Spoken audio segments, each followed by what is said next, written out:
సంగారెడ్డి జిల్లాలో విదేశీయుల కోసం ప్రత్యేకంగా ఏర్పాటు చేస్తున్న వసతి కేంద్రం పనులు తుది దశకు చేరుకున్నాయి. జోగిపేట సబ్ జైలు ఆవరణలో నిర్మిస్తున్న ఈ ట్రాన్సిట్ హోమ్ను ఐజీఎం శ్రీనివాస్ ఈరోజు సందర్శించారు. నిర్మాణ పనుల నాణ్యతను స్వయంగా పరిశీలించిన ఆయన అధికారులకు పలు కీలక సూచనలు చేశారు. సంగారెడ్డి జిల్లా జోగిపేట సబ్ జైల్లో విదేశీయుల కోసం ఏర్పాటు చేస్తున్న ట్రాన్సిట్ హోమ్ పనులను ఐజీఎం శ్రీనివాస్ క్షేత్రస్థాయిలో పరిశీలించారు. విదేశీయులకు అన్ని రకాల వస్తువులు సౌకర్యాలు ఉండేలా ఈ కేంద్రాన్ని తీర్చిదిద్దుతున్నట్లు ఆయన తెలిపారు.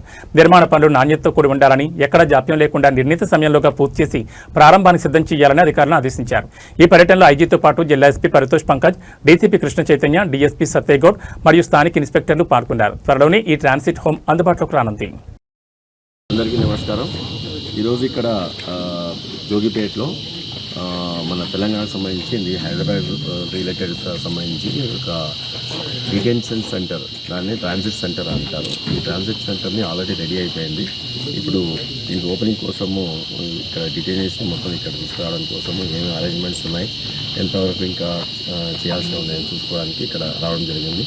ఇంతకుముందు ఒక 2 months బ్యాక్ కూడా రావడం జరిగింది. కొన్ని పనులు ఉండే, కొన్ని ఇక్కడ ఏదైతే కొన్ని అడ్జస్ట్మెంట్స్, తర్వాత కొన్ని ఆల్టరేషన్స్ చెప్పాల్సినవి చెప్పామో అవన్నీ క్లియర్ అయినాయి.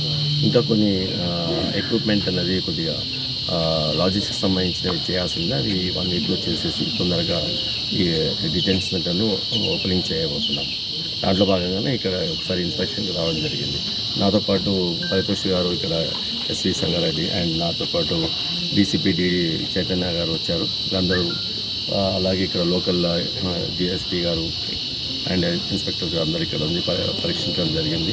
ఇక్కడ ఇంటర్నేషనల్ డిటైనీస్ ఉంటారు కాబట్టి దీంట్లో అన్ని రకాలుగా ఇంటర్నేషనల్ స్టాండర్డ్స్ తీసుకోవాల్సిన బాధ్యత ఉంది కాబట్టి దీన్ని చూడడానికి ఒకసారి పరీక్షించడానికి వచ్చి రావడం జరిగింది. Thank you.